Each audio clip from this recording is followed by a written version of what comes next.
오늘은 소양 미션이라는 제목으로 함께 말씀을 나눕니다. 올해 들어 벌써 세 번째 우리 소양교회 올해 사명에 대해서 말씀드리고 있습니다. 전도는 우리의 사명이고 하나님이 우리에게 주신 명령이며 우리가 끝날까지 행할 우리 교회의 목표인 줄로 믿습니다. 전도는 해도 되고 안 해도 되는 것이 아니라 반드시 해야만 되는 일입니다.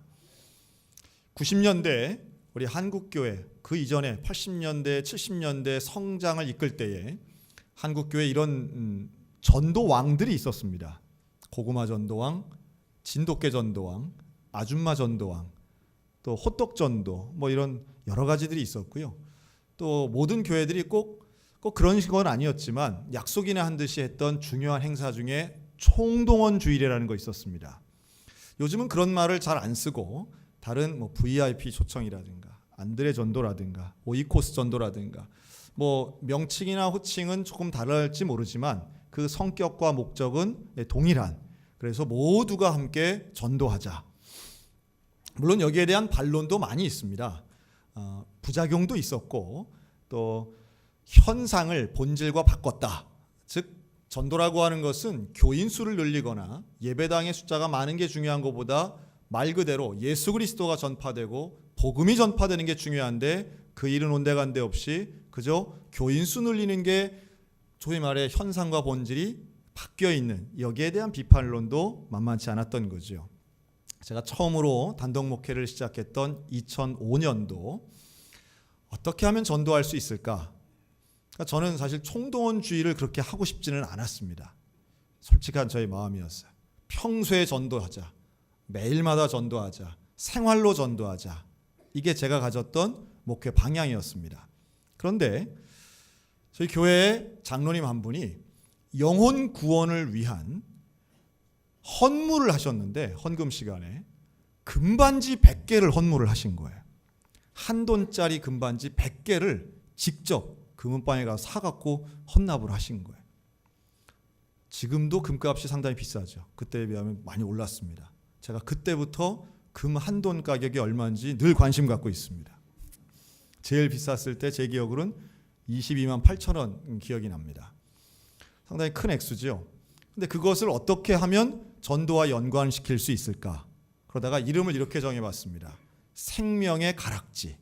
마치 집을 떠났던 탕자가 돌아왔을 때 아버지가 그 탕자에게 새 옷을 입히고 손에 인장 반지를 끼웁니다. 그 반지는 잃어버린 영혼을 찾은 거죠. 내 아들을 찾고 그 아들의 신분을 회복시켜주는 상징이기도 했습니다. 그래, 그러면 우리 생명의 가락지 운동을 합시다. 이 가락지 끼울 만한 우리 잃어버린 영혼을 하나씩 찾읍시다. 그러고선 날짜를 정해서 전도주의를 했는데 단 2주 만에 그 가락지가 다 쓰여졌습니다. 물론 그때도 걱정이 됐죠. 이거 받고 그 다음 주부터 안 나오면 어떻게 하나. 그래서 반지는 보여드리고 몇 개월 후에 이렇게 드렸던 기억이 납니다. 근데 그때부터 교회가 한 주간에 100명이 나오니까 아주 급성장했던 기억이 지금도 나고요. 더 감사한 것은 그 다음 해에 받았던 분들 중에 약 30%가 그걸 다시 헌물했던 기억도 납니다. 헌물을 해서 새로 나온 분들인데요.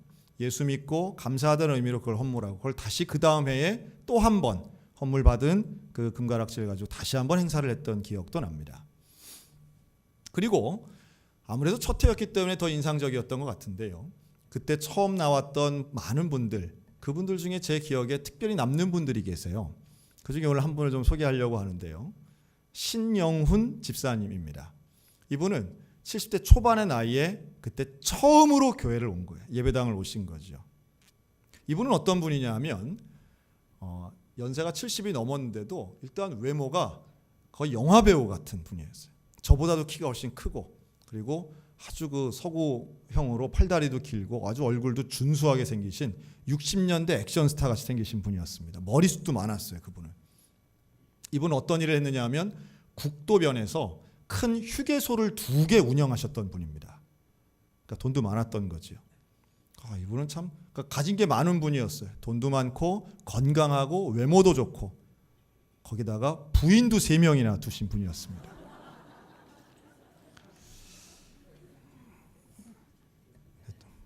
부러워하시는 분이 계시는 것 같네요.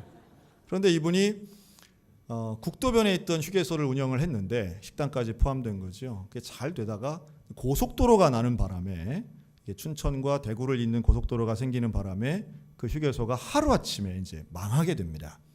몇 년간 버티다가 모든 재산이 물론 그 와중에도 이런저런 불미스러운 일들이 있었고요. 그걸 다 이제 없애고 다 날린 후에 이제 제가 목회하던 그 지역 그 동네에 이 차고로 쓰던 곳을 그 셔터문 있는 차고 있는 한 집에 월세를 들어온 겁니다. 혼자. 뭐 자녀들도 뭐 1번 자녀는 뭐 2번 자녀, 뭐 3번 자녀 이렇게 해서 뭐 미국 살고 서울 살고 다 잘 사는데 아무도 이 아버지를 돌보지 않는 거죠. 그 셔터문 여는 그 창고 같은 곳에서 이분이 자기 갖고 있던 재산들 그 제가 볼 때는 다 쓸 것이 없는데 무슨 뭐 고급 옛날의 고급 소파 이런 것들을 다 하나가득 갖다 놓으신 거예요. 그리고 그곳에서 쓸쓸히 사시는 겁니다. 근데 이분이 했던 말이 있어요. 자기는 평생 살면서 예배당 나가는 사람들 다 한심한 사람들, 무능한 사람들, 능력 없고 오죽하면 저렇게 별 볼 일 없어서 자기 능력으로 열심히 살아야지 뭐 어디 가서 비는 사람들 한심하게 봤다는 거예요. 그런데요, 자기가 망해보니까 가난해보니까 이제 그게 아니라는 걸 깨닫게 되는 겁니다. 그리고 셔터를 올리고 하루 종일 할 일이 없어서 길에 왔다 갔다 하는 사람들 얼굴을 본 거예요. 하나같이 사람들 얼굴이 어두운데 그 중에 하여튼 자기 눈에 그렇게 보였다는 거죠. 그 중에 정말 밝은 사람들이 있더래요. 일요일마다 밝아 보이는 사람들이 있더래요. 어떤 사람이 그러냐, 예배당 가는 사람들 얼굴은 다 밝아 보이더라는 거예요. 그래서 야, 그거 신기하다. 저 예배당 가는 사람들은 이렇게 저렇게 좋아 보이냐. 또 끝나고 예배 끝나고 내려오는 사람들도 좋아 보이더라는 거예요. 가고는 싶은데 용기는 안 나는 거죠. 그런데 어느 날 옆집 할머니가 찾아와서 우리 같이 예배당 갑시다. 그래서 따라왔다는 거예요. 참 그런 얘기 들으면 총동원주일 해야 되겠구나 하는 생각이 절로 납니다. 그리고 또 하나 이런 생각이 드는 거죠. 예수를 믿기로 생각하는 사람들이 처음부터 성경의 깊은 진리를 깨닫고 예수를 믿으면 물론 좋겠으나 그런 분들보다는 결국은 누구를 보고 예배당에 나오고 누구를 보고 예수를 믿을까 생각을 하느냐 하면 먼저 예수 믿는 사람들의 모습을 가장 먼저 본다는 거예요. 복음을 전파하는 입술보다 그 전파하는 사람의 삶이 과연 내가 따라갈 만한 기쁨의 삶이고 의미 있는 삶이고 행복한 삶인가를 사람들은 보고 싶어하고 보고 있다는 거예요. 저와 여러분이 이 시대에 가장 효과 있는 하나님의 복음 전도지가 되시기를 주님의 이름으로 축원합니다. 자, 그러려면 우리 얼굴이 어떻게 돼요? 좀 기뻐야 됩니다. 우리 지금 이런 얼굴 가지고는 전도하기가 조금 어려울 수도 있습니다. 우리 근처에 계신 분들이 야, 소양교회 가는 사람들 얼굴 보고는 야, 나도 좀 저렇게 살았으면 좋겠다. 저 사람들 뭐가 저렇게 좋은가. 예배 끝나고 내려가는 그 사람들의 모습 보면서 야, 저 사람들은 뭐가 있나 보다. 뭐가 있나 보다. 뭔진 모르겠지만 뭐가 있나 보다라는 생각을 들 때에 그때 나오는 탄성 우리가 어찌할꼬. 우리가 어찌할꼬. 베드로 사도가 사람들을 향해서 설교합니다. 이때 유월절을 맞이해서 예루살렘에 수많은 사람들이 왔어요. 여기에는 대부분 유대인이지만 예루살렘 주민들도 있었어요. 이들에게 베드로가 설교합니다. 베드로의 설교가 탁월했어요. 요엘서의 말씀을 근거로 가지고 설교하기도 하고 다윗의 말들을 언급하면서 설교하기도 합니다. 위대한 설교를 합니다. 그리고 결론을 내죠. 예수 그리스도를 믿어야 된다. 너희가 회개해야 된다. 세례 받아야 한다. 수많은 사람들이 이 말에 감동을 받습니다. 마음의 문을 엽니다. 그리고 교회에 와서 신도가 됩니다. 그날의 신도 수가 3,000이나 더하더라. 우리는 이 현상에 주목하곤 하지만 그 본질은 결국 복음의 능력이었고 베드로는 이 복음의 능력을 누리며 사는 사람이었으며 초대교회는 바로 이 복음의 능력이 충만하여 모두가 기쁜 신앙의 삶을 살았는 줄로 믿습니다. 오늘 우리들이 원하는 거죠. 근데 이 베드로가 이런 말을 하며 40절에 이 패역한 세대에서 구원을 받으라. 그 시대가 패역했다는 거예요. 여러분, 이 패역이라는 말은 좀 구부러졌다, 타락했다, 죄를 졌다, 물론 이런 뜻이지만 잘못됐다는 거죠. 이 패역한 세대라는 말을 예수님도 하셨습니다. 이 믿음이 없고 패역한 세대요, 언제까지 내가 너희와 함께 있겠느냐. 이 패역이라고 하는 것은 성경에 여러 차례 나오는데요, 하나님의 말씀을 경멸하고 듣지 않는 자들의 공통점입니다. 또 디모데후서 3장에는 패역한 세대를 아주 구체적으로 이렇게 말합니다. 사람들이 자기를 사랑하고 돈을 사랑하고 자랑하고 교만하고 비방하고 부모를 거역하고 거룩하지 않고 모함하고 절제하지 못하며 사납고 선한 것 좋아하지 않고 배신하고 조급하고 자만하고 쾌락을 사랑하고 경건의 모양은 있으나 경건의 능력은 부인하는 자, 이 사람들이 패역한 사람이라는 거예요. 예수님 때나 지금이나 세대는 악합니다. 시대는 패역합니다. 하나님 말씀에 우호적이던 시대는 별로 없어요. 사람은 항상 하나님의 말씀, 진리의 말씀, 복음의 말씀 듣기를 싫어합니다. 믿음이 있어야 그 말씀 듣기를 사모하게 될 줄로 믿습니다. 교회를 신뢰하지 않는다 할지라도 여전히 이 세대는 복음이 필요한 세대인 줄로 믿습니다. 복음과 진리에 대해서는 여전히 목말라 한다는 거예요. 그 역할을 우리 교회가 할 수 있느냐 없느냐는 좀 다른 차원의 문제고요. 그 역할을 못한다면 우리는 회개해야 되고, 그 역할을 했던 교회가 바로 초대교회 아니겠어요? 이들은 남들이 보기에는 초라해 보일지 모르지만 그 안엔 진짜 복음의 능력을 누리며 살았기 때문에 사람들로부터 칭송을 받았다고 그래요.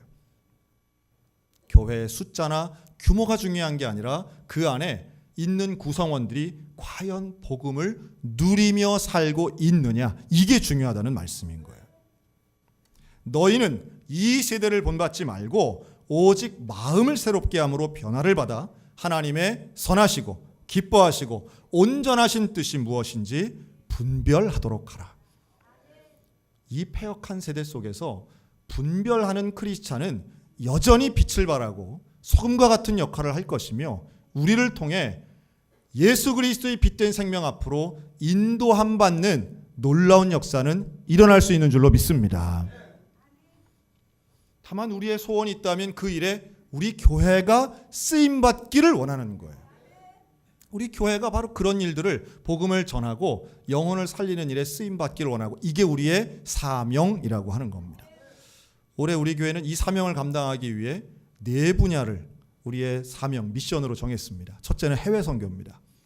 39절에도 보면 너희와 너희 자녀와 모든 먼데 사람에게 주신 약속이라고 말씀하죠. 하나님의 복음을 모든 먼데 있는 지역, 다른 나라, 다른 민족, 다른 지역에 가서, 타문화권에 가서 복음을 전하는 것, 우리에게 주신 하나님의 사명입니다. 올해 우리 교회는 단기 선교를 준비했고 1월 달 우리 필리핀 선교팀이 조금 전에 도착했습니다. 아마 밴드를 통해서 사진이나 동영상 보신 분들은 아실 거예요. 우리 17명 팀이 가서 페나프렌샤라고 하는 이 필리핀 마닐라에 있는 아주 가난한 지역입니다. 이곳에 있는 학교, 또 교회를 방문해서 지난주 우리 오후에 봤던 그런 드라마, 월십, 또 우리 보니까요, 우리 태권도 시범도 했더라고요. 이야, 제가 깜짝 놀랐습니다. 또 K-팝 공연, 그래가지고 그곳에 있는 초등학교에 가서 전교생을 다 모아놓고 공연을 하고요. 공연을 수차례 했습니다. 매일마다 다니며 공연을 했는데 그때마다 거의 방탄소년단급 인기를 얻고 아이들이 환호를 받고 다니기도 하고 했는데요. 하여튼 아이들에게는 일생의 큰 기억이 될 겁니다.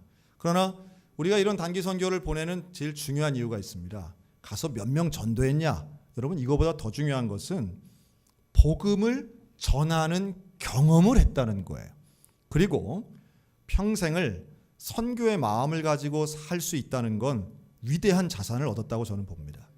이따 오후에 우리 보고회 시간에 한번 꼭 참여하셔서 그 선교의 한부에 동참하셨으면 좋겠고요.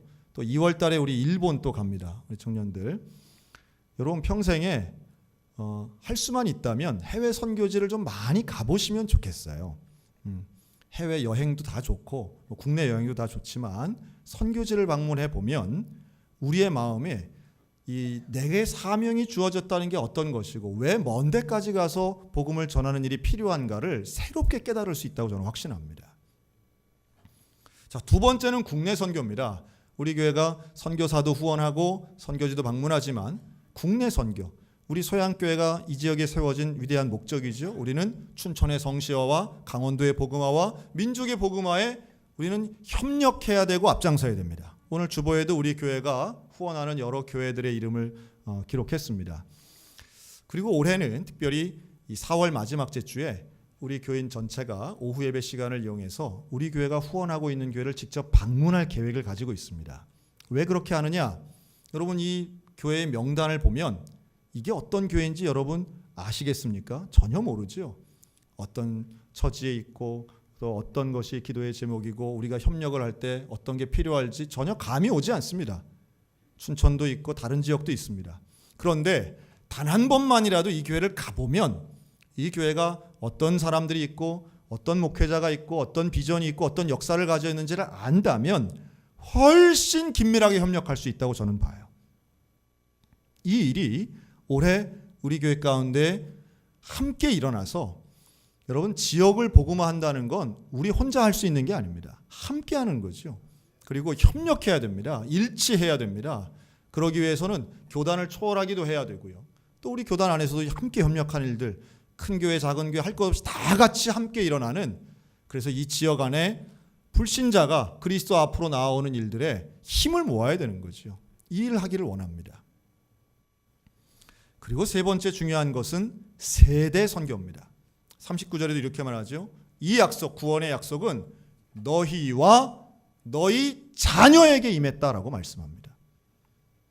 예수 그리스도의 복음이 정말 필요한 사람, 바로 우리 스스로고 또한 우리의 가족이고 이웃이다 하는 말씀이죠.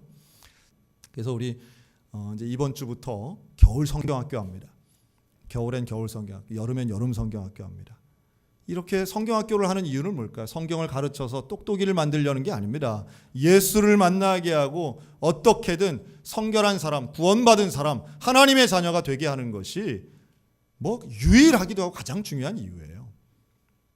이번 주 어린이 교회 초등학생들이 이번 금요일, 토요일 우리 교회에서 1박 2일로 모여서 성경학교 합니다. 여러분 기도 많이 해주세요. 또 2월 달에 우리 유아교회도 성경학교, 청소년교회도 성경학교 합니다. 주보에 있는 내용 스케줄을 보시면서 하나하나 보시면서 관심 갖고 기도해 주시기 바랍니다. 최소한 우리 소양교회에 있는 자녀들 신앙이 전수되어 단 한 명도 예외 없이 평생의 신앙인이 되도록 여러분 많이 기도해 주시고 후원하시기 바랍니다. 자, 그러려면 이렇게 전도하는 데 있어서 제가 오늘 방법을 말씀을 드리는데, 오늘날 21세기 2019년도에 우리의 전도의 방식이 뭐가 돼야 될까? 제가 최근에 읽은 책에 이런 책이 있어요. 전도법에 대해 전문가 우리 목사님 쓰신 책인데요. 아주 재밌게 쓰셨더라고요. 한번 따라할까요? 미인대칭. 네, 그분의 전도법이에요. 미인대칭 전도법이랍니다. 미인대칭이 뭐냐? 미는 미소, 인은 인사, 대화, 칭찬, 이렇게 네 가지를 가지고 교인들끼리 교회 안에서 정말 기쁨의 신앙생활을 하면 그걸 통해서 전도할 수 있다는 이런 이야기예요. 자, 미소 짓고 인사하는 것, 여기 기본 아니겠습니까? 초대교회 교인들이 모여서 서로 떡을 떼고 음식을 나누고 예배드릴 때 이들 가운데 기뻤다 그랬어요. 날마다 마음을 같이 하고 성전에 모이기를 힘쓰고 떡을 떼며 기쁨과 순전한 마음으로 음식 먹었다 그랬어요.